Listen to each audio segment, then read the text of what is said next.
Good morning, everyone. Guys, sorry about that. I was a little bit, the computer was a little bit slow, or maybe I was a little bit slow. So the situation in Ukraine, nuclear rhetoric, people are warning about nuclear Armageddon, all sorts of wild stuff's happening. Guys, I'm here to dispel a lot of myths and tell you guys what's actually happening on the ground in Ukraine, what are the next steps, and what you can do, what you can look out for, and potentially next steps that you can do with your family, with your home life, to get ready for what is the inevitable on its way. So where do I start? So I woke up this morning, guys, to 3 people sending me the same message. And I'll show it you guys. It's from the US Embassy in Kiev. So let me just go straight to the share screen and show you guys this. So this is from the US Embassy in Ukraine. US Embassy in Kiev has received specific information of a potential significant airstrike on November the 20th, today.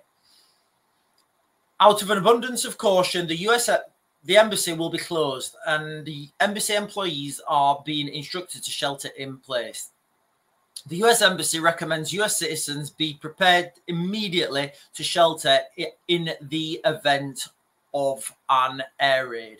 So these air raids happen all the time in Ukraine. You know, the Russians are really bombarding them. I don't think there's, certainly every night in the last week, you know, the Ukrainians have been under heavy air bombardment.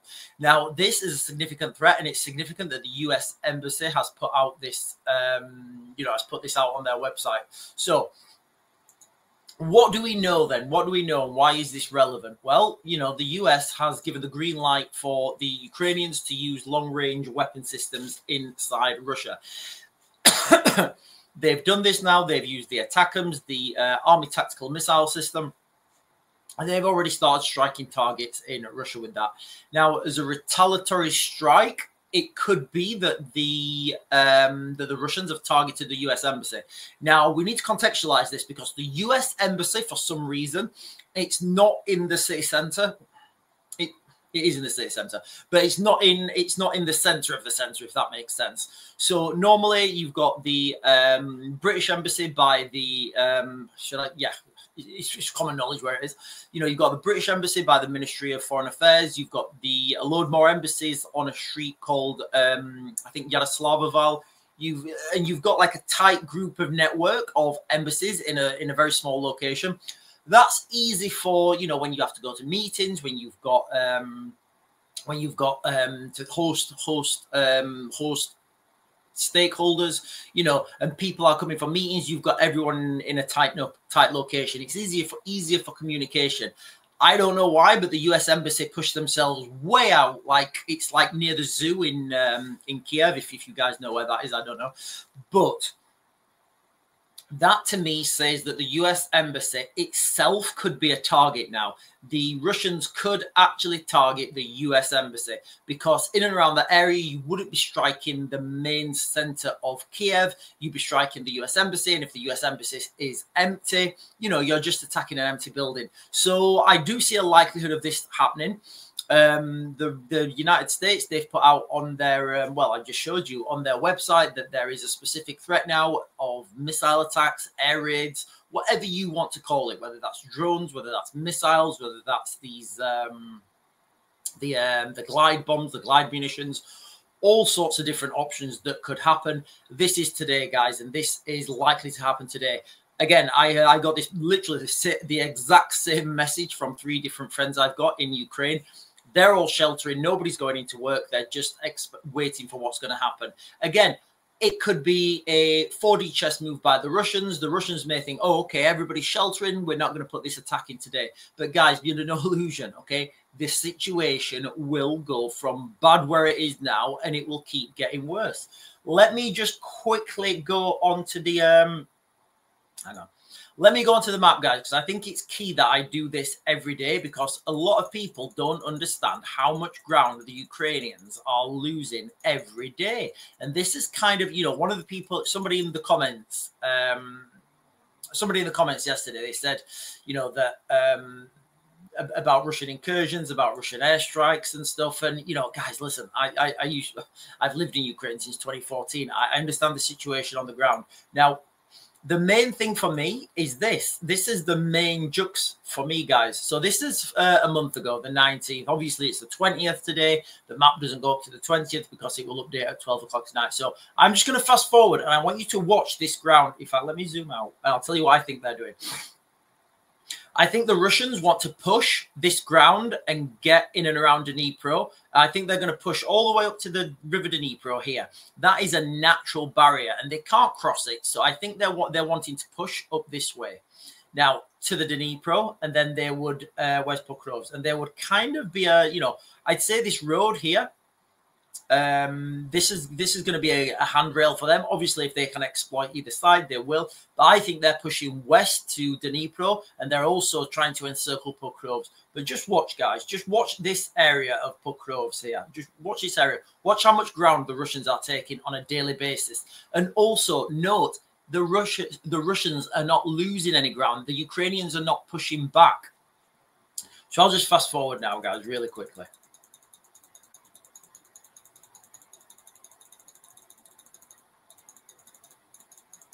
So what do we think, guys? Do we think the Russians are taking lots of ground, or do we think the Ukrainians are managing to hold them? You know, exactly. You know, the map doesn't lie. It's telling you what's happening on the ground. And this is the problem now, guys, okay? We've been kicking this, well, I haven't, but the West have been kicking the can down the road for so long. There isn't any road left now, guys. There really isn't any road left. You know, take whatever analogy you want. Kicking the can down the road, you know, the end of the wake, anything. We're literally at the end of, hang on. We're at the end of this. You know, we're at the end of this situation now. Hang on. I think I was ringing. I was ringing. Hang on. Let me see if it's relevant, guys. No. So we're at the end now, guys. You know, we're at the end of the road. There's no more road to kick. The next rhetoric that we need to watch for is the use of Storm Shadow missiles, Scalp and Taurus. The Germans, I think, have said, the Germans have initially said they're not going to let the Taurus missile be used. Doesn't matter. You get this, you know, you're getting this, you know, the tactical tiptoe. So the United States has opened the can of whoop-ass using ATACMS. The United States will then back down, and Britain and France will then green light the use of Storm Shadow missiles. These are going to be ineffective on the battlefield, guys. You know, from the map that I just showed you, these weapon systems are ineffective against infantry. They're not ineffective against tanks. They are very effective against tanks, but you're not going to use one of these systems. In fact, you know what, guys? They are ineffective against tanks, especially if the tank's moving. What I mean is you're not going to use one of these big weapon systems with a huge capacity to take out one tank. It makes no sense. So these, you know, the long-range systems, the Storm Shadow, the Scalp, and when it does get introduced, the Taurus, these weapon systems are to strike targets inside Russia, strategic targets. So your gas, electric, any oil facilities you've got, anything to do with energy, that's now a strategic target. You know, any weapons manufacturing facilities, any you know, any storage facilities. Basically, you're attacking the static logistic hubs now that are behind enemy lines. It's going to have no effect on the battlefield. Zero effect on the front line. Why? Because the front line's being pushed by artillery, it's being pushed by infantry. Now, the only way to do that is to use more infantry on the other side. The Ukrainians just don't have any. They don't have any manpower left. It's like, you know, it's gone. I think the incursion into the Kursk region, although it was great on paper, you know, it was you know, it was a massive boost for Ukrainian morale. The Ukrainians' decision to hold that, I think, was a massive blunder. And I said from day one, week one, I said, listen, I'm not sure that they should be staying in this location. Now, it's easy to take ground. It's a lot harder to hold that ground. Once you hold that ground, you're in fixed positions. And once you're in fixed positions, enemy artillery can, you know, suppress you. So what I said the Ukrainians should have done is they should have moved into the Kursk region, caused as much damage to critical infrastructure as they could, and then pulled all their troops out, pulled all their logistics out, and all their weapons out. And then what that would have done is that would have given them the appetite to do that in another location. That would have kept the Russians guessing. That would have kept the Russians guessing where the Ukrainians going to strike next. You would grow a strike force organically. You would have had a strike force then that was experienced in pushing into, pushing into these Russian locations. And that's what I think they should have done. Instead, the Ukrainians decided to hold that ground. Again, guys, there may be decisions behind the scenes that we don't understand. There may be, negotiating positions that we don't understand. But they decided to hold that ground. Now, holding that ground meant they were fixed in position. It meant they become a target for indirect fire, and that could, and that's what's happened. The amount of troops that the Ukrainians have had to invest into the Kursk region, they're troops that could be needed elsewhere. So while the Ukrainians have, looks like, held a piece of ground in the Kursk region, even though every day the Russians are pushing them back further and further, they've actually lost a ton of ground in the Donetsk region, as we just saw from the map. So kind of a double-edged weapon, double-edged sword. Not sure how that thing's going to play out. So like I just said, the next things for everyone to look out for is the fact that the Storm Shadow missile at some point, I believe, will have the green light. If that's not already been done, it may be the case that the first time we hear about the Storm Shadow having the green light is when it's used successfully. It may be the case that, there's talks and negotiations and, Keir Starmer again, guys, we need to understand Keir Starmer is not making these decisions. It's whoever's behind him, whoever his military attaches are, his military advisors. And if we look back at Keir Starmer's rhetoric, look back at what he said previously, and I mean about anything now, guys. I mean, when he first got elected, Keir Starmer, I said he was a chameleon because he changes his mind, he changes his opinion literally every 2 minutes. Look at the things he said domestically. Look at the things he said before he was elected. And then as soon as he gets elected, he just changes his mind and he doesn't even mention what he said. So you kind of, whatever Keir Starmer says, it's clearly not his own opinion, because if it was his own opinion, if it was his own decisions, they would be consistent. Because the thing about opinions and decisions, they are consistent. Yes, they change over time, but they don't change as quickly as Keir Starmer's do in a couple of months. Totally polar opposite and polar shifts. So that is kind of the situation in Ukraine. Now, for those of you guys who've been watching this channel, I just want to use this as, as an example of, remember what I said about the triggers. So, and again, I think people in the UK need to start thinking about these now. Do quickly. Where is it? There was a thing from Sweden. I think, is it this one? Yeah. So, in fact, you know what, guys? Let me share this with you. Can I? Hang on, I've got some ads there. Let me take those ads off. Right. Where are we looking? Right. Okay. There we are. Right. Let me share this with you guys, because this has come out from, well, I'll just read it actually. Stockpile diapers, medication, baby food. NATO members Sweden and Finland advise citizens on how to survive war. This was an article released on November the 18th, so a couple of days ago. Now, obviously, from the article, Sweden and Finland are telling people, and they've released several booklets. I think several booklets. Certainly, there was an old one, and this is the new one, about how to survive a war. And they talk about, diapers, medication, baby food. And all this sort of stuff, people need to start hauling and, getting in their house if you can. I know people's financial decisions, financial situations are a lot different. Now, the reason I'm saying this is, if you've heard me do other videos on how to prepare and how to, with your family, make triggers, you've got the three triggers that I have always used are, hibernate, relocate, evacuate. So from what I just showed you, the article from the US Embassy in Ukraine, they are hibernating right now. Their security manager will have looked at a credible threat and he'll said, right, okay, I'm going to close the embassy. I'm going to tell everybody to stay at home and be prepared to get into your duck and covers, into your hard cover, whatever your area shelters are. That's hibernate. That's the first stage. The next stage of that would be relocate. Now, relocating would be, right, okay, so the US Embassy now in Kiev is in a too much of a dangerous location. we are going to move all our embassy and our embassy staff to Lviv. That will be relocating because, you know, you're relocating to a safe location and you can still conduct your function. You can still function in that country.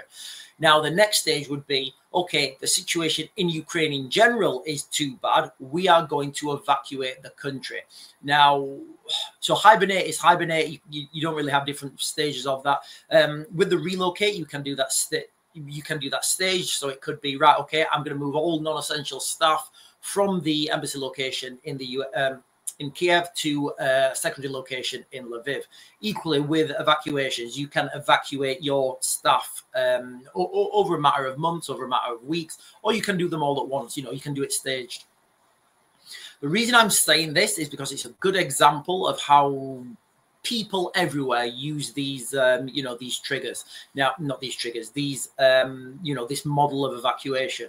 Now, I think people in the United Kingdom need to have a serious think about this, maybe with your family, sit down and talk about things, because we're looking at a situation on the streets where we're going to have civil unrest. I mean, I think this farmers' protest, there was a farmer who said this one's going to be peaceful, but the ones in future are not. I'll try and put a link in the description. So people in general, I mean, the signs are all out there, guys. You know, the signs about this global conflict that is, you know, it's inevitable now. The signs of this global conflict are here. There's no going back. In fact, no, I'll do it later.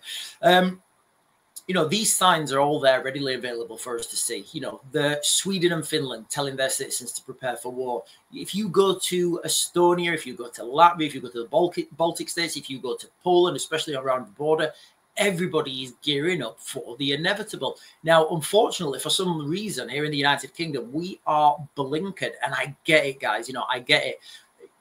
You know, we live so far detached from what is actually happening in Europe. We don't really see the threat and we don't think it's real. But we live in an interconnected world. And what happens in one part of Europe will have some effect to us in the United Kingdom. So what I would always suggest is, in fact, certainly right now, I would suggest that everybody needs to think about under what circumstances would you and your family hibernate? You know, and do you have food and water and diapers and and nappies for those of us in English? You know, and can you would you be able to stay in your house right now for 3 days? You know, just go through it in your head. Would you be able to stay in your house for 3 days? I should probably do a separate video about this, but I'm going to try and run through this quick, guys. So for whoever it helps, it helps. If you can't, you really need to start thinking about providing that facility that you can stay in your house. And by staying in your house for 3 days, I mean, could you stay in your house for 3 days if there was no water, no electricity, and no internet? You know, so have you got a little hand radio? Do you have batteries for it? Is it solar charged? Do you have all that sort of stuff? Do you have food? And more importantly, do you have water? And I get it. I do get it. Like, people in my family, when I used to speak about this like a year ago, I used to say, guys, this is coming. It's an inevitability now. You know, people used to say, oh, we're not bothered. We're not bothered. As long as I can get to pub, I'll be fine. But more and more people are now understanding what's happening and they're seeing the inevitability.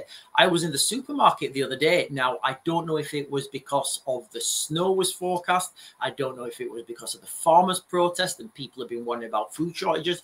But the shelves were stripped absolutely. They were bare. There was no fruit. I mean, there was bits of fruit and veg, but there were, you know, there was nothing that we would have eaten. There was no milk. There was no cereal. And there was just this feeling of hurry and panic inside there. I can remember in 2010, there was a heavy snowfall. And the Tesco's it came out on mainstream media that the roads were too bad and Tesco's weren't doing any more deliveries. And I can remember the Tesco's supermarket by me, it broke out into violence. There was old women fighting over the last loaf of bread. One woman went in and she had like 6 loaves of bread or something in her trolley. And another woman came and she was shouting, she was saying, look, you've got all the bread. Can I have some? And the woman would say, no, you wasn't here. I've got it. I'm not giving it you. And, you know, these are the kinds of things that you need to look out for. I always say it's the Karen factor that will, you know, it's the Karen factor that will hit everybody.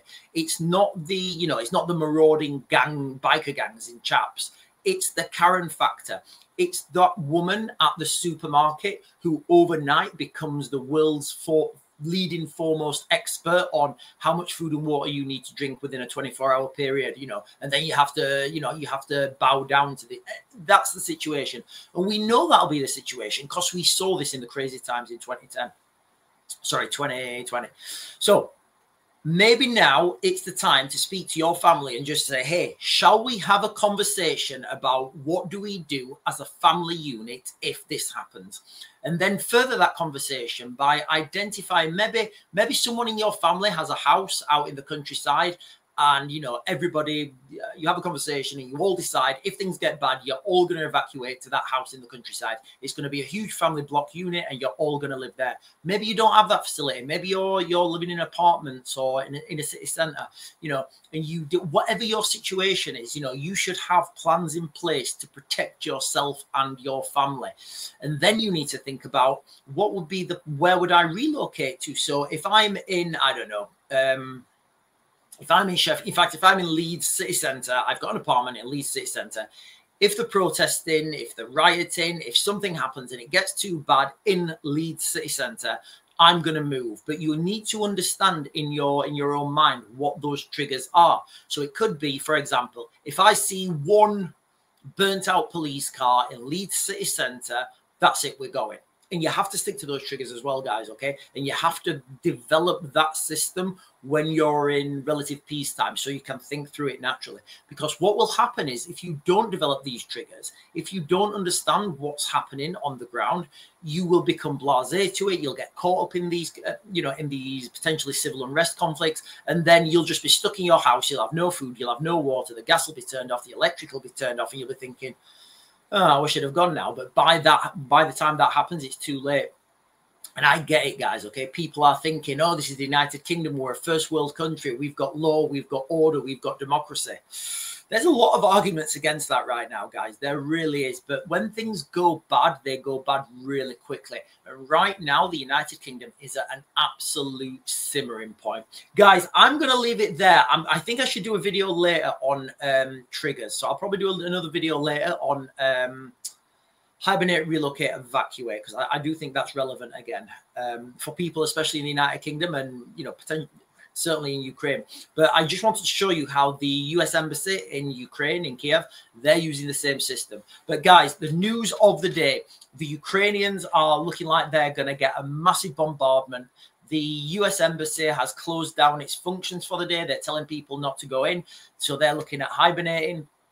The next stage for the US Embassy would be to potentially relocate non-essential staff, maybe work from home and not have people come in that location. I think the US Embassy is under a particular threat because of its geographical location. It's way out. Well, it's not way outside the city. It's just far away. It's outside of where all the rest of the embassies are. Now, that makes it isolated. That makes it a target for, you know, potential missile and drone attacks. Guys, things are not dying down in Ukraine. The situation is getting worse by the day. The only person who can enter in negotiations is Vladimir Putin, and he's not going to do that. The next thing for you guys to look out for, and maybe this should be on your trigger list, is the green light from the United Kingdom to let the Ukrainians use the Storm Shadow. That would go with the French as well, letting the Ukrainians use the Scalp missile, and potentially the Germans letting them use the Taurus missile. Now, I know the Germans have said no, but I think that's just a bit of the tactical tiptoe happening. So then when that happens, guys, they're going to be ineffective on the battlefield because they're not effective on the front line. They are strategic targets to hit things behind enemy lines. There's going to be the call for boots on the ground. Guys, that is what's coming. That is the inevitability. NATO boots on the ground, guys. That, in fact, that's what I'm going to call this video, guys, okay? NATO boots on the ground. And they're the steps leading up to NATO boots on the ground. People, I should have done this to start with. Guys, right, okay, I'm conscious this video is getting on. So the nuclear threat, there's a lot of rhetoric in the news today about Putin's nuclear threat and nuclear world war and World War III. We're already in World War III. Nobody be under any illusion about that. We are already in World War III. Nuclear threat, we're off the cards here. It's not going to happen for a while. I'm not going to say it's not going to happen. I'm saying it's not on the cards just yet. In the height of the Cold War, there was nuclear tests by both sides. Now, these nuclear tests are not to rattle the saber. These nuclear tests are confirmation that each side can use these weapon systems. Until we see that, the threat of a nuclear strike is still low, in my opinion. The people are saying that the United Kingdom may get hit. No, there's no strategic reason to hit the United Kingdom just yet. I would say if, and it's a big if anywhere is going to get hit, it's going to be either Romania or Poland. Guys, I'm conscious about this video rattling on. Let me know in the comments if you want me to do a deep dive into anything I've spoken about today, guys. I know I've done a lot of information and I've been a little bit fast and potentially erratic. Let me know in the comments, guys, if you want me to do a deep dive into anything regarding Ukraine, anything regarding UK civil defences or anything like that, and I'll get that done as soon as possible. Anyway, guys, I'm going back to grid and I'll get you guys another video later.